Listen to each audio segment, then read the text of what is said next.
오늘 대법원 선고를 무거운 마음으로 받아들입니다. 법과 원칙을 지키는 시민으로서 책임을 다하겠습니다. 이만 물러갑니다. 부디 건강하십시오.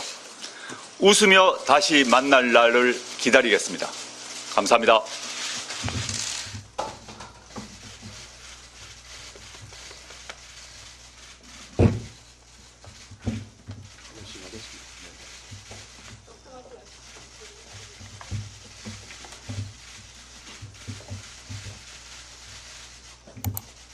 지금부터 조국혁신당 조국 전 대표의 기자간담회 시작하겠습니다.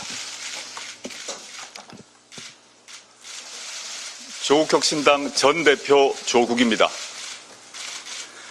오늘 대법원 선고를 무거운 마음으로 받아들입니다. 존경하는 국민 여러분, 사랑하는 당원 동지 여러분, 당대표로서 여러분과 함께한 모든 시간은 소중한 선물이었습니다. 모든 순간을 기억합니다.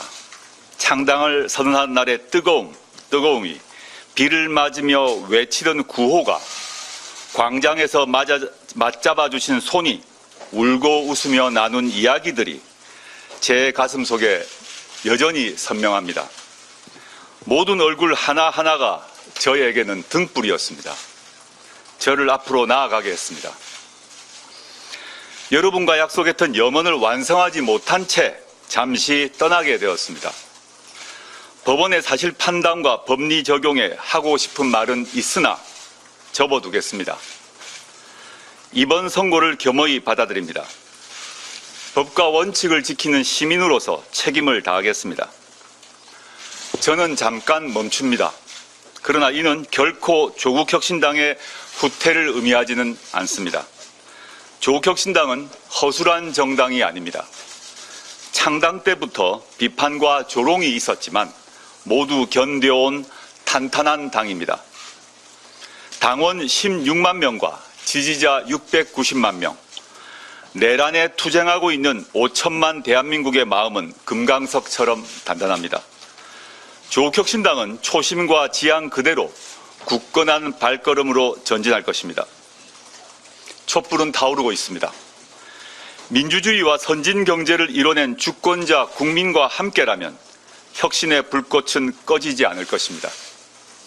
저 흉측한 내란의 바벨탑을 불태워 무너뜨릴 것입니다. 저는 국회에서 그 불씨에 숨을 불어넣지는 못하더라도 불씨를 지키는 5천만 국민 중에 한 사람으로 남을 것입니다. 조국은 여러분 곁을 떠납니다. 잠시입니다.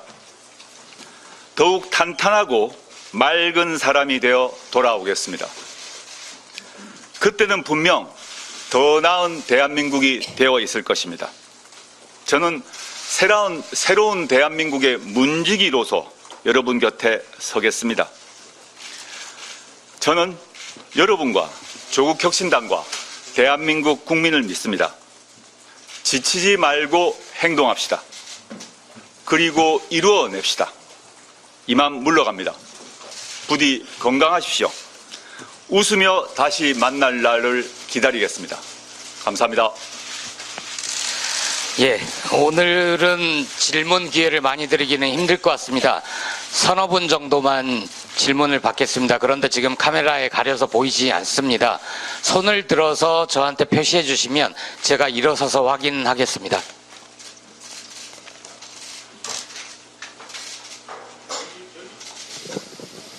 예, 잠시만요. 그쪽에 우리 마이크 준비됩니까? 예, 우선 이쪽부터 하겠습니다. 예, 안 보입니다. 죄송합니다. 네, 데일리한 김수현 기자입니다. 그 신변 정리를 사유로 검찰에 출석 연기 요청을 하면은 최대 3일 내에서 받아줄 수 있는 걸로 아는데 출석 연기 요청할 계획이 있으신지 궁금하고요. 이렇게 되면 14일 날 표결에 참석하시는지 궁금합니다. 먼저 대법원 선고가 난 그 시점부터 저는 법적으로 의원이 아니게 됩니다. 따라서 14일 날 표결을 할 수가 없습니다. 후임자인 백선희 그 교수의 경우에 의원직을 승계하게 되는데 그 절차는 대법원에서 국회로, 국회에서 선관위로 이런 오늘 이어지는 행정 절차가 완성되어야 의원직 승계가 가능합니다. 그 절차가 언제 완료될지는 현재로는 모릅니다. 14일 전에 완료된다면 저의 후임자인 백선희 교수가 14일 날 투표하게 될 것입니다. 그건 저희가 알 수 없는 일이고요. 첫 번째 질문하신 것 관련해서는 통상적으로 오늘 11시 45분에 선고가 있었으므로 오후 중에 서울중앙지검에서 저에게 연락이 올 것 같습니다. 어떤 계획을 가지고 있다, 언제 와달라 얘기를 할 것 같고, 통상 과거 관례로 보면 뭐 예를 들어서 김경수, 광노현, 한명숙 이런 경우를 보면 5일에서 뭐 7일 뭐 이렇게 그 시간을 줬던 것 같은데 제가 통지를 못 받았기 때문에 알지는 못하겠습니다. 그래서 구치소로 갔다가 교도소로 가는 경로가 있고요. 또 바로 구치소를 거치지 않고 교도소로 들어가는 경로가 있는데 그 역시 모두 제가 검찰에서 통지가 오면 서로 협의를 해서 마무리해서 확정된 대로 대변인, 저희 당의 대변인 통해서 일정을 밝혀드릴 거니까 기다려 보시죠. 예, 다음 질문 받겠습니다. 네, 안녕하세요. 채널A 박재한 기자입니다. 그 창당 때부터 대표님께서 사법 리스크를 인지하고 계셨던 걸로 알고 있는데요. 앞으로 제2야당으로서 국회에서 어떻게 이 입지를 향해서 다시 나아갈 수 있는지 전략을 미리 생각해 두셨다면 그거 말씀 부탁드립니다. 조국혁신당은 창당 때부터 검찰 독재 정권 조기 종식을 얘기를 해왔고 탄핵에 있어서도 가장 선봉에 섰습니다. 그리고 저희가 조기 종식 그리고 탄핵을 얘기했을 때 좀 너무 급한 것 아니냐 이런 얘기를 많이 했었죠. 근데 지금 상태를 보시면 급하지 않다는 것은 다 아실 것 같습니다. 오히려 늦었다고 하죠. 할 만하다고 생각하고요. 지금은 제가 없다 하더라도 조국혁신당의 국회의원은 12명이고 당원, 지지자 그대로 유지될 것입니다. 그래서 지금 시급한 거는 저의 구속 구금 문제보다도 더 급한 것은 이번 토요일에 이루어질, 저희는 물론 더 빨리 이루어져야 된다고 생각을 합니다만은 윤석열 내란 수괴의 직무정지, 즉 탄핵이라고 생각합니다. 거기서 조국혁신당의 경우 제가 없다고 하더라도 그 점에 있어서는 뭐 전혀 변동이 없을 것 같고 오히려 윤석열 내란 수괴의 탄핵과 뒤따른 형사처벌과 관련해서는 더 투지가 더 솟아오르지 않을까요? 그리고 그 뒤로 세부적인 계획 같은 경우는 제가 지금 말하지 않는 것이 좋겠습니다. 예, 다음 질문 받겠습니다.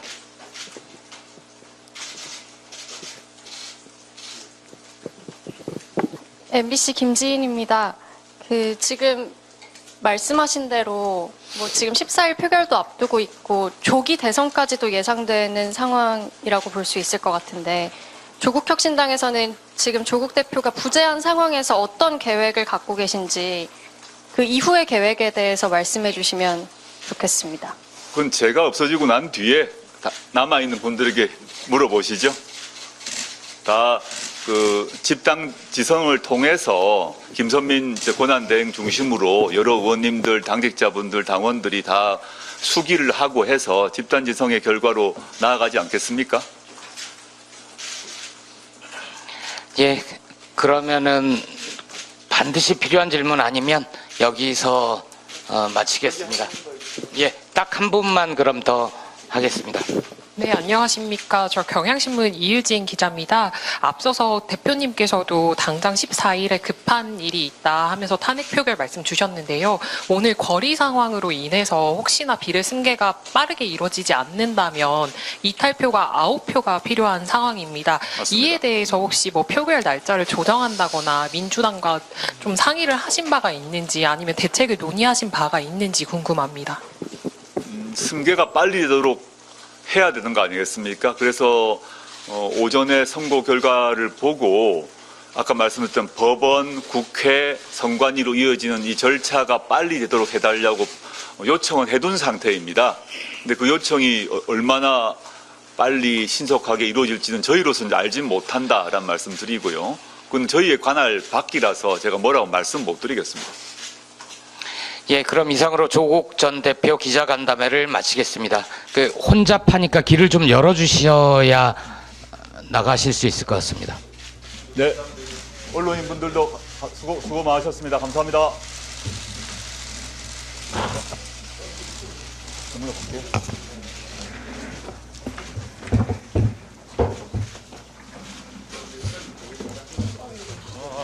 여기 지금 회의 마치셨어요? 네. 아, 마치셨어요? 그럼 제가 악수라도 하고 가야죠. 저쪽.